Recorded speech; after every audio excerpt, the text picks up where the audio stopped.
Good evening, everybody, and welcome to this program. It's my pleasure to introduce the speakers this evening.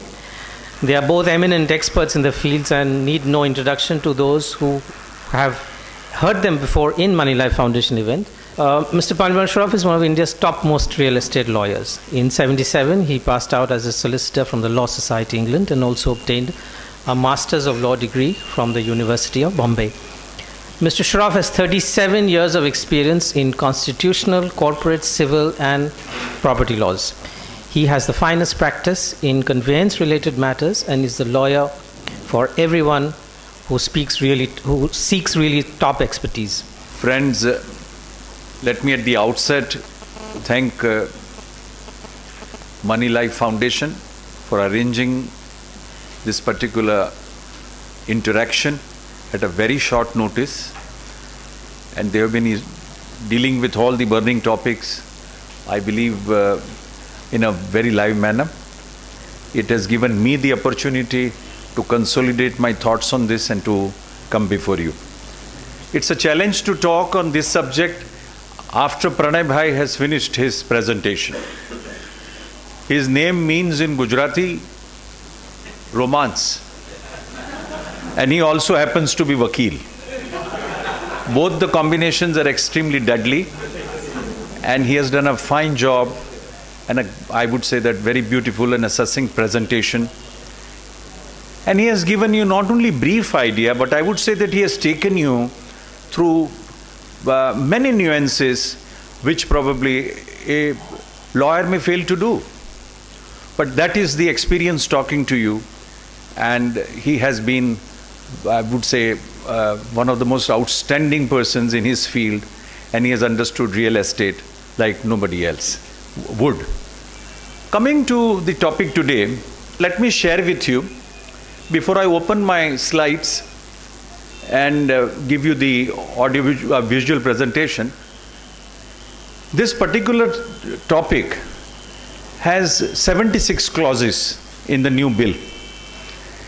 These 76 clauses is having a complete different tapestry of a central law which is being presented to Union of India and to all the states that we have in the length and the breadth of this country. We are not so very, I would say, overwhelmed by this particular bill by reason of the fact that we have been always looking at Maharashtra Ownership Flats Act, and we have been from 1964 looking at this law, and it has been developing and having many versions, many changes, many decisions. So we are in a far more organized sector in state of Maharashtra, in which we have not realized, we have not felt, and we have not suffered at the hands of a complete anarchy in the field of real estate, which is prevailing in most of the states in this country. For example, if you happen to go to Haryana, then in that event, you will not find any specific law immediately coming to your rescue where you can find what your rights are as a purchaser.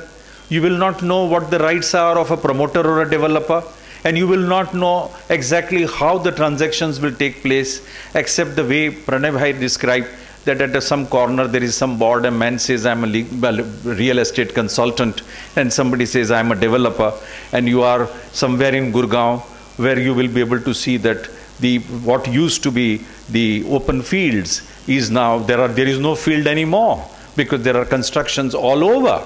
Now, we gave to the country a gift of Maharashtra Ownership Flat Act, which was very quickly adopted by Karnataka, which was also taken up by the other states. But having done that, the question is, there are different systems which are prevailing in this country. As a lawyer, I will like to share with you. If you go to Chennai today, if you happen to go and buy a premises, they will sell you undivided share in the land. And then they will give you a construction contract. And both the contracts run parallel or concurrently.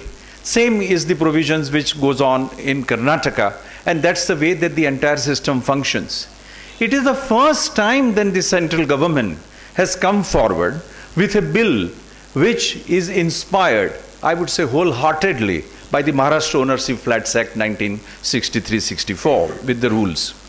Now, this particular act is a very welcome, I would say, step taken by the central government And I can't say that this particular act is foolproof. It answers all the queries. It addresses all the concerns, and it gives you some sort of a 360-degree correct view of how the entire law for the entire country it will prevail and how it will be effectively implemented.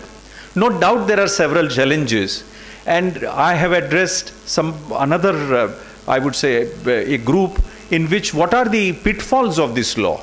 And if we will start with this, you will go from here this evening with a thought that this is a not workable act at all.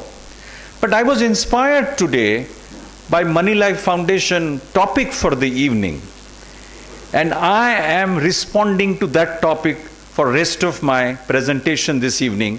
And I'm not going to be doubting Thomas, because as a lawyer, I know what the faults are. And if possible, I will, in a lighter vein, point out to you where it will fail, what are the challenges which can be, I would say, leveled against this constitutionally as well as on a legislative side, and how it can be challenged and probably got struck down partly or substantially in many, many areas that this act has got its own pitfalls. But I'm going to refer to the topic which says that decoding the regulator code and saying whether Mumra and Campa-Cola compound will be yesterday, whether we will be better off than that or not. Let me at the outset refer to you that Maharashtra Ownership Flat Act 1963 is a state law.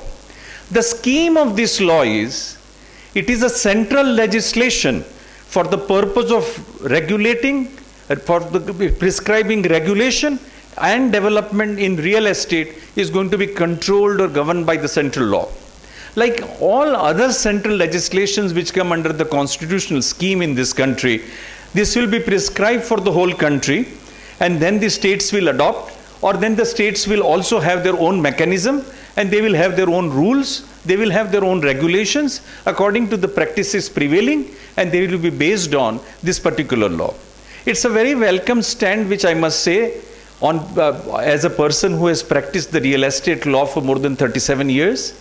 And I personally think that this is for the first time, and they took more than 10 years, as Sucheta put it rightly.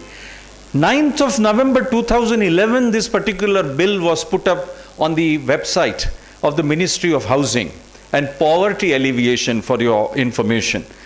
It was within 30 days that the objection suggestions were to be made. We made on behalf of various organizations, including CREDA and MCHI, various suggestions.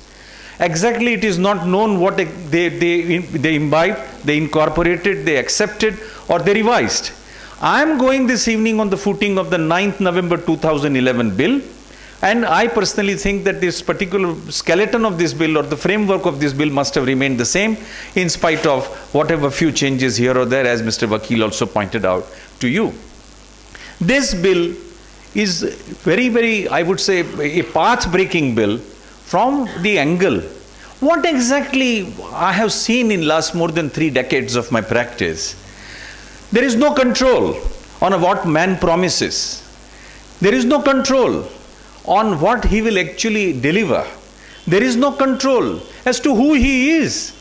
Because when you go to deal with him, he is partnership firm. When you go a little further up to pay the money, he says, I have done joint venture. Then when you go further up, he says, I have become private limited. Then he says that I have got an assignment. Then he says, I became proprietary because all my partners were thieves. Now, at the end of the day, you don't know whom to hold responsible, because properties and projects change hands. Now, all this is sought to be addressed in this particular bill, and I would say that it's a collage of so many good thoughts. For example, it talks about a regulatory authority. It talks about the real estate regulatory authority, that is RERA, I will like to call it for this evening. That authority is within the powers of the state government. Then it has got an appellate tribunal, which is within the powers of the central government. It has a seat of power in Delhi, but it will have benches wherever convenient and necessary by reason of the fact that this is going to be a federal law, and therefore in each state there will have to be some sort of a hearing given for the sake of convenience. So this is the level at which that this act contemplates. it talks about, and it's very ambitious. And now let me take you through this object of the bill, which we all know that it is for the regulation and planned development of real estate. Then it talks about ensuring that the sale of immovable property is done efficiently and transparently. Then it talks about to protect the interest of the consumers. All my life that I have been talking about MOFA and Bombay Rent Act, I've been thinking that is this so that the tenants are only to be protected? Is this so that the purchasers are only to be protected? Is this so that nobody else requires protection? The environment requires, even the developer requires. In this entire law, except section 16, there is no provision which obliges any allottee or a purchaser to perform his contract absolutely as provided in the Maharashtra Ownership Flat Act. To that extent, it may sound lopsided. But at the same point of time, I would say that there are so many victims of real estate developers that we may not be able to say loudly from the rooftop that the real estate developers require protection but not the purchaser. This is a industry which is growing at the fastest pace. The economy of this country depends upon the real estate as a great contributory factor to our national economy, and it is growing at an exponential rate. As a result of which, you do require some sort of an order, some sort of a system in which a man knows what his rights are. So we have RERA on the one side, we have a appellate tribunal on the other side, and we'll come to that very soon. Then it comes to definition of allottee, which Mr. Vakil referred to. The scheme which he referred, that this is a better, he said from his perspective of the fund which is investing money and making a project move. And I'm taking the cue from there because we have less time at our hand and I'm not going into great details of it. What he pointed out and meant was that if you have a, you can refer to him, but a purchaser of a purchaser is also referred here. As a result of which, there will be ultimately, I will also become, if I take in bulk the premises, and tomorrow I try to sell those premises, I'll become promoter. This is how he was linking the definition of promoter and the allottee in this particular new bill. We must also take into account that what the developers do, and rather many of them, they have a bulk sale for the purpose of tax planning or otherwise they do within their own group, and it to their sister concerns. Then they raise their hands up and say that I sold to him, now you go to him, Maharashtra Ownership Flat Act does not apply to it. Because he is not a promoter, he is a purchaser selling, it's a second sale, it's out of the purview of the Maharashtra law, and therefore please look forward to your remedy somewhere else, not under this law.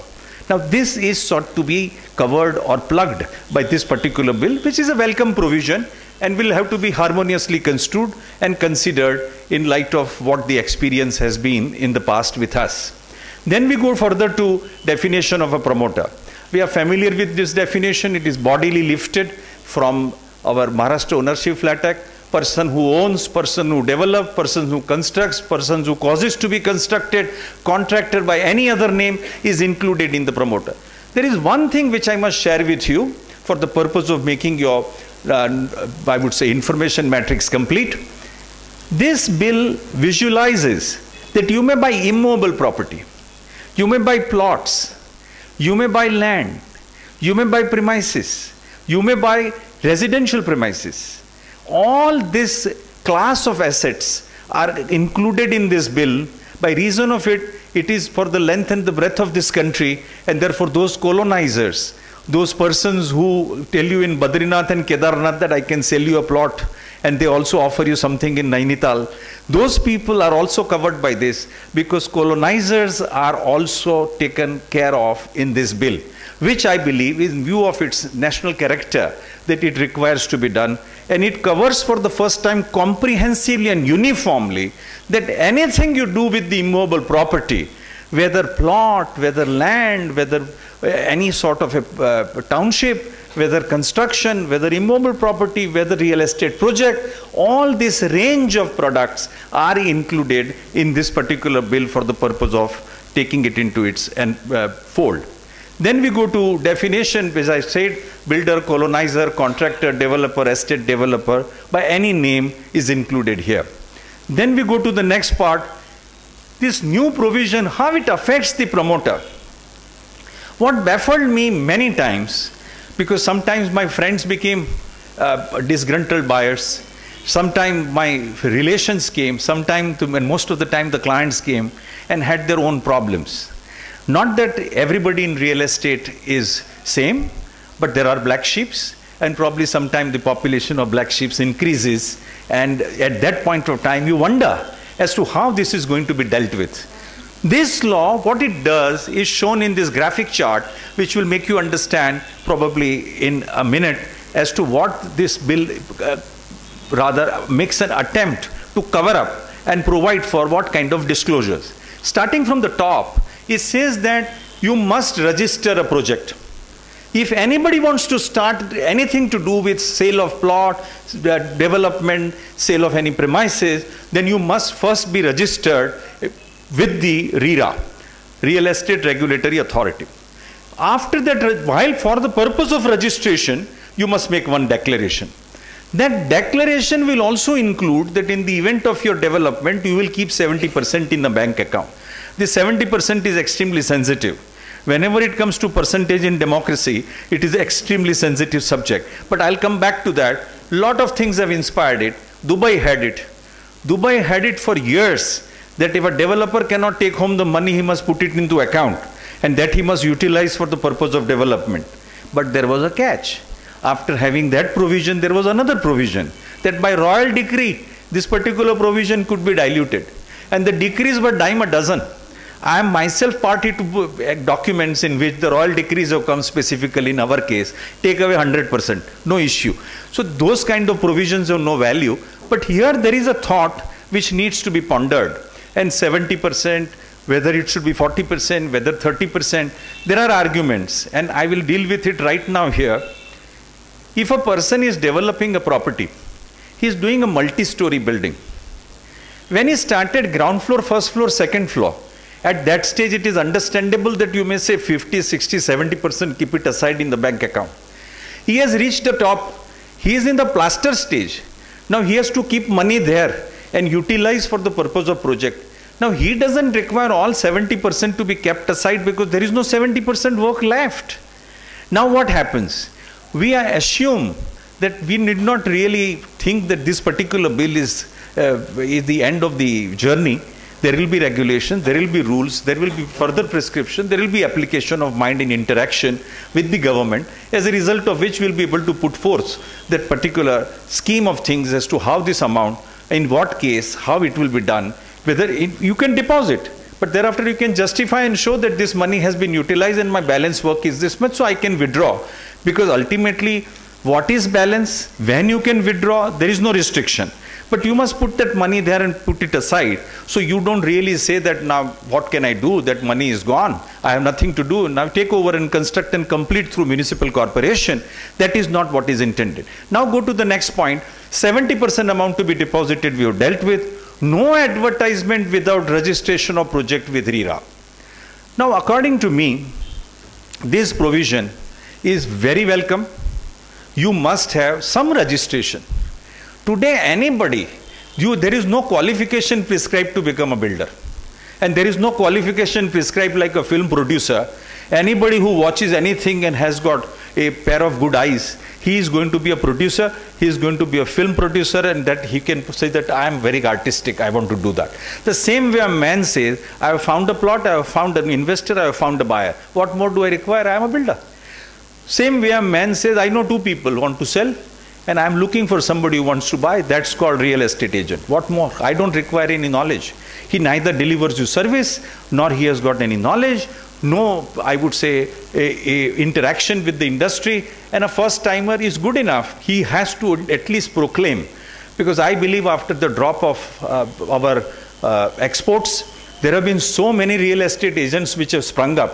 And I find myself difficult because every day there are new cards coming into my office. And this I have just started, sir. I came here to meet you because I heard you do a lot of real estate work. Can you work for me? I said, is this the way you do real estate business? So this is This is going to be coming under some check with no advertisement without registration of the project with RERA. You must be registered, you must have ID, you must have password. Then that project, after being uploaded on the net of the RERA or the Real Estate Regulatory Authority, then alone you can deal. Otherwise, there is some penalty waiting for you. Obligations of promoter for veracity of advertisement. This is my personal favorite. I see every morning, and I have a problem home, which I have shared earlier with my audiences. My wife says that you are working in this industry for 35 years. You are not able to buy a flat in a building where they are offering butler with gloves. Then there is going to be massage. There is going to be this. There is going to be porter. There is going to be continuous service. There is going to be restaurant. What exactly you have done? You are staying in absolutely like a shanty. Nothing of this nature is available to me, and you are not able to get one premises like this. It's a shame on you. Look at it. There is going to be a tower which will be touching sky, and in that they say that there will be a roof garden, and the demand is endless. All this comes out of those nasty advertisements, which the beauty is when those flats are delivered is not known. I have not met anybody who has received services of his butler. Though I am very well moved to my mind, I have not met anybody who has got those massage pictures which have been seen, they have taken the benefit of. But this sells.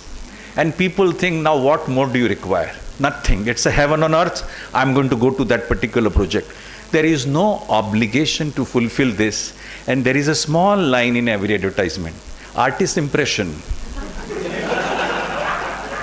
And to be honest, I have drafted various other caution notices of this nature and given to my clients. But I personally think it's dishonest. It's grossly dishonest and it's shameful. This is not puffing up the product as we say in trade and merchandise law. This is outrightly misleading people and asking them to believe in your project when you know for sure that you have no intention to provide it. Now this is taken care of. If the veracity of those advertisements are not proved and there is supposed to be some misstatement or misleading statement or incomplete statement, then in that event you can be taken to task. These are the provisions which are going to be affecting the new promoter.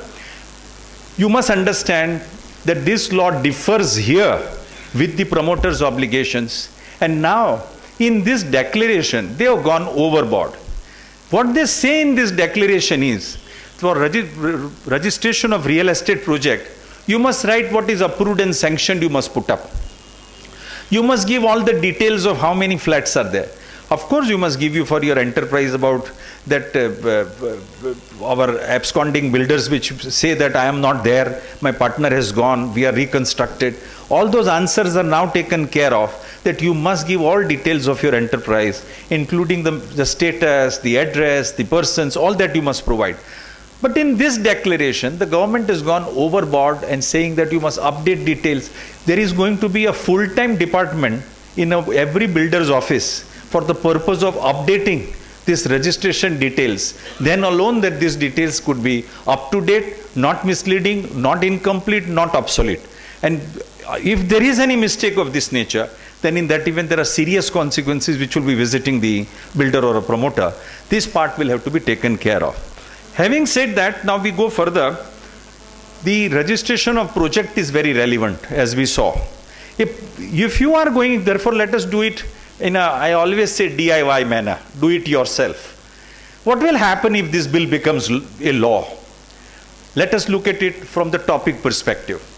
Because today, we lawyers accept briefs. Once I have accepted brief on this side, on side of the consumers, I am considering that if this law becomes, this bill becomes a law, and if the parliament passes or it is promulgated, then what will be the benefit? A buyer will not have to worry that whether what is the builder status, he can on a click of a finger find out. Whether it is sanctioned, without sanction, there is an obligation on the part of RERA not to register a project. This project registration is periodical. It will be related to sanction. It will be for a period of sanction and undertaking by the builder how long he will take to complete. If he fails to complete, he can ask for extension. That extension will be in conformity with the extension given by the authority, namely the planning authority.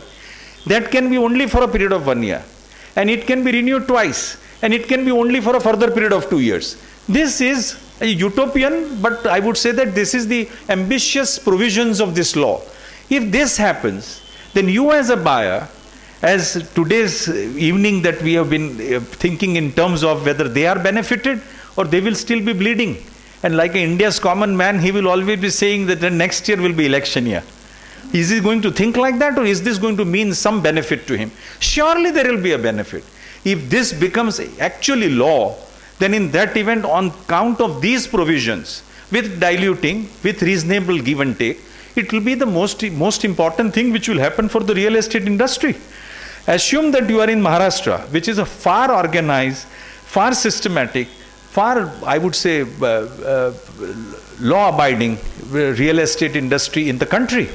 But here also you feel you are not sure whether it is sanctioned or not. And I'll share with you, and I don't mind sharing this with you. Just before we had a summer break, my employee who draws less than 6,000 to 7,000 rupees with me, he came that I want to have for my son, I want to buy a premises, and my son is now doing very well. And he is in a semi-retired type, so he just comes for a little work and goes away. He said he's buying a place. And those people who are developing the place, they know you. So I felt very delighted that I'm well known. Then I said, what is exactly offering you? He said, my son is working with a multinational. He's drawing a good salary. He just wants your blessing. If you say yes, he will go and pay the money, and he has adequate funds, and he doesn't want anything from you. I said, very fine. This is a good thing. But now tell me, who is the developer? He gave me a name which I could not recognize. Then he says, there is only one catch. He says, you are getting a special price because nothing is sanctioned. There is no non-agricultural user permission. There is no layout. There is no building plan. There is no commencement certificate. And land is still getting, borders are getting fixed.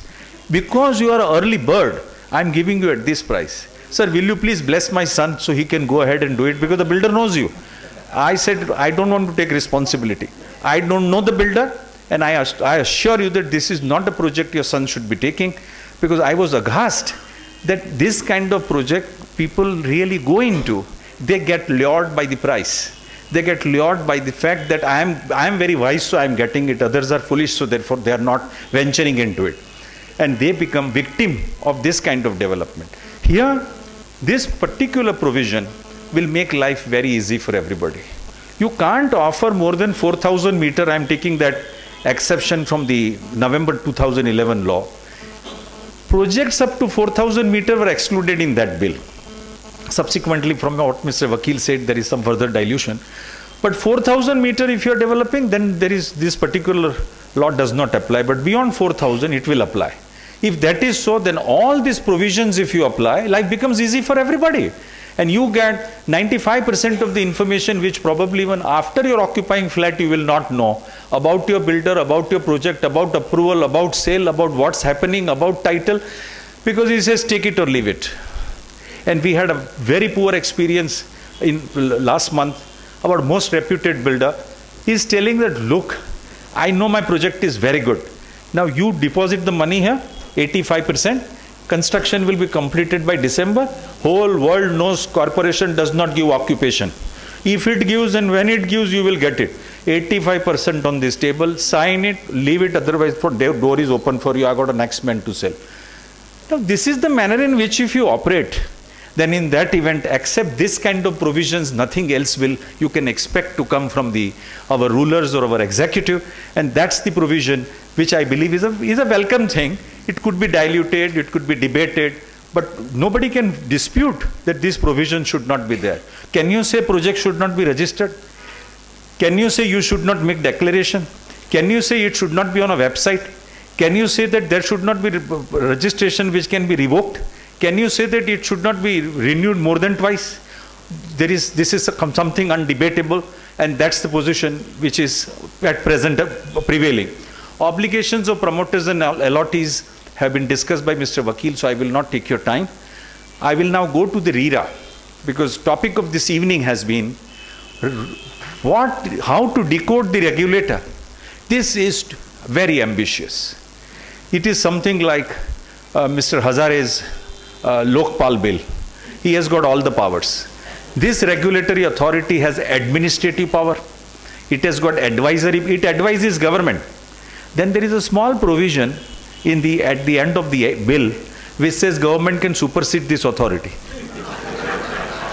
Then there is another small provision that the advice of the government will be binding on policy matters to this particular authority. Now what advisory can it do with these two provisions lurking from the corner? Then there is an executive power it has got. Then it has got judicial power. It can set up one desk for the purpose of arbitration, mediation, conciliation, give directions, call for papers, have information, powers of court, and also punish people for contempt. All that part has been very well provided for. Now the question is, the dispute between promoter and allottee will come here. Dispute between two allottees, if they fight, they will also come here.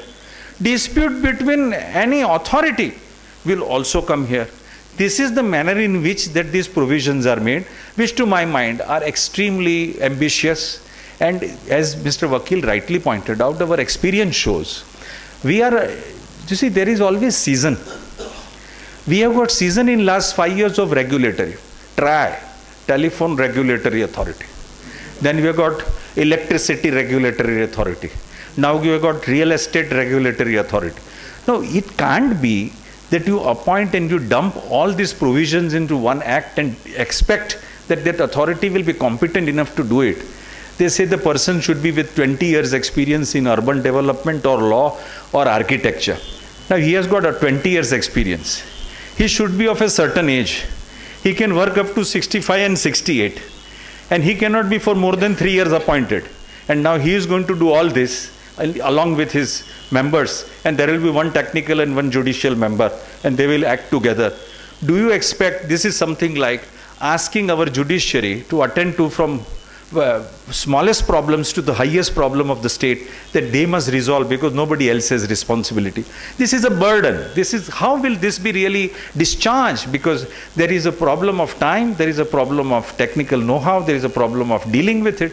So these powers are vested with the RERA, which I believe needs to be slightly rationalized, and this will have to be looked at, because otherwise this authority will be overburdened and it will not be able to function.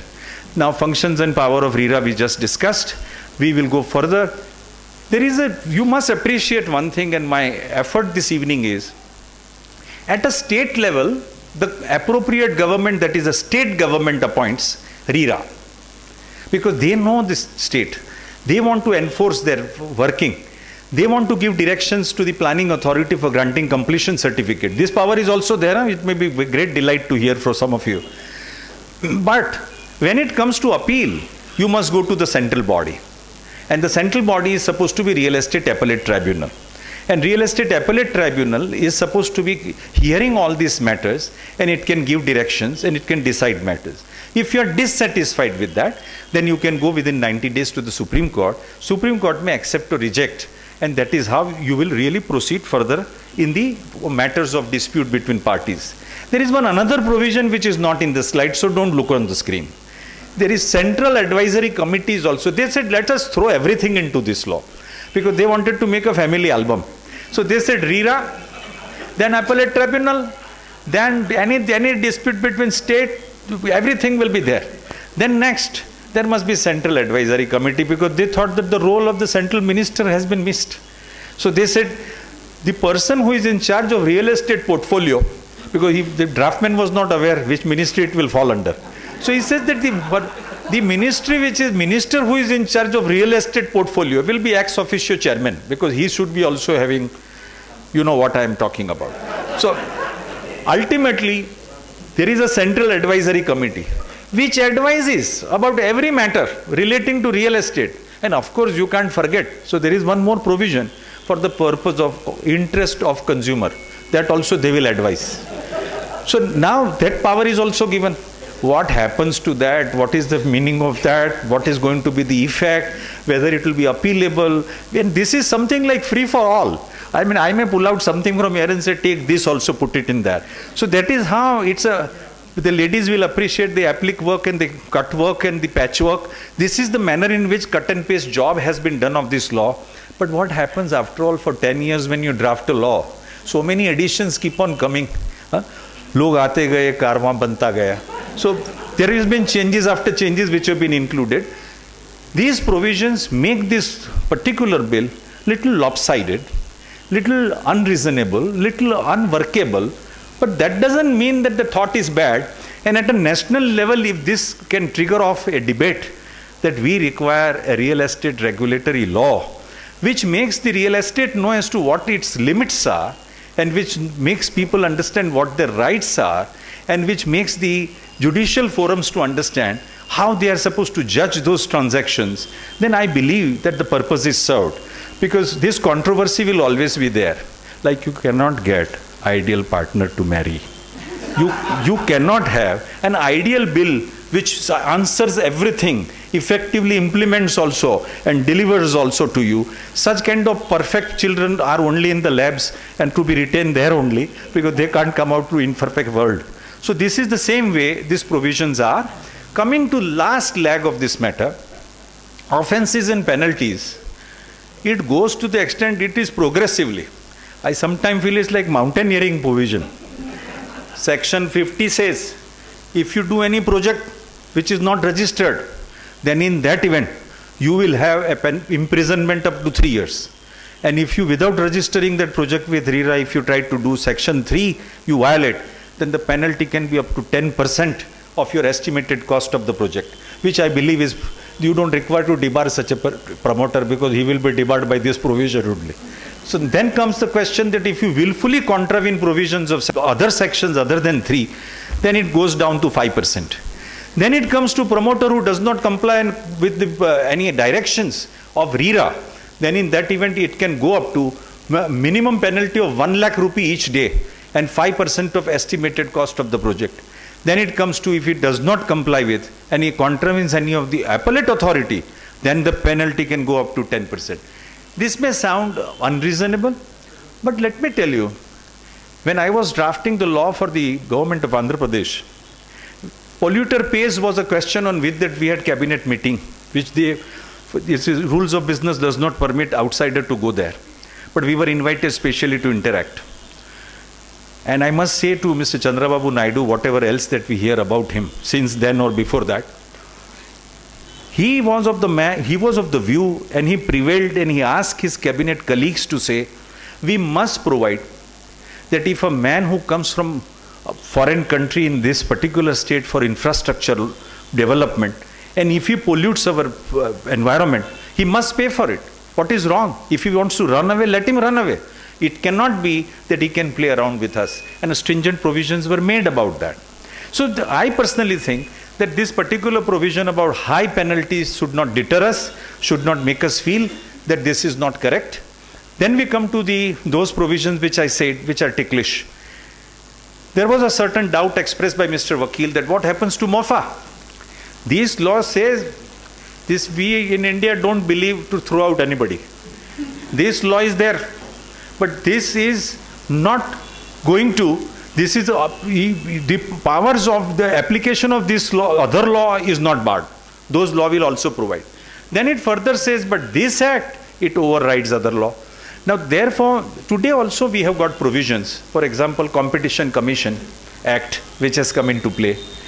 The DLF judgment is well known to most of you who are so, I would say, enlightened and who have chosen with the threat of rains looming large on your head still here at 8:15 p.m.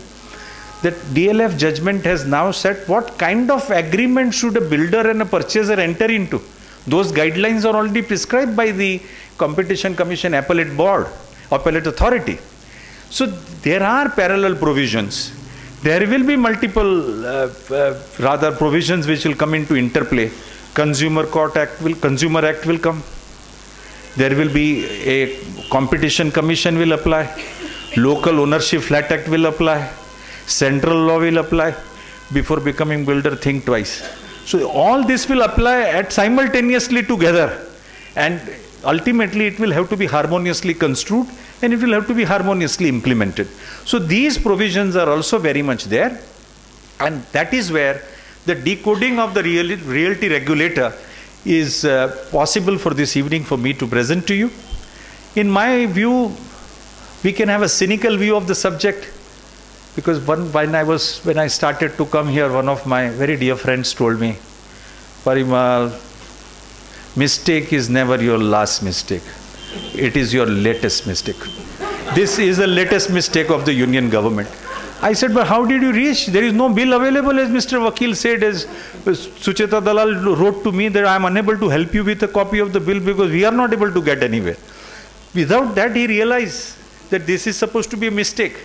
I believe we have to take a little constructive, I would say that positive attitude to the whole thing. First time in this country after 10 years debate or a lack of it, that we have got some bill which has come forward, which is going to be at a national level, and you have no idea, and I have still not touched the tip of the iceberg. I have dealt with, and I had whatever fortune you want to call it, I have done matters in Chhattisgarh, where you can't go as a lawyer, because if you go there, then you are a suspect. There is not only Naxalites, but lawyers are also seen with great suspicion by the locals. So you can't really talk about law there.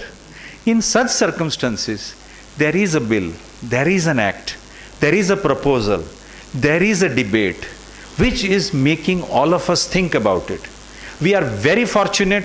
We are extremely well placed in the polity of this country, where we have the rule of law, we have got order, we have got system, and we have got provisions of local laws with far sight enacted by our state legislatures. And we should not equate Maharashtra with the rest of the country. And for that purpose, this particular act is going to be extremely helpful. And I am very delighted that in spite of my going on for 45 minutes, there doesn't seem to be much whisper in the audience, which means that you are all very set now to bid goodbyes and good nights. Thank you very much. You have been a wonderful audience. Thank you.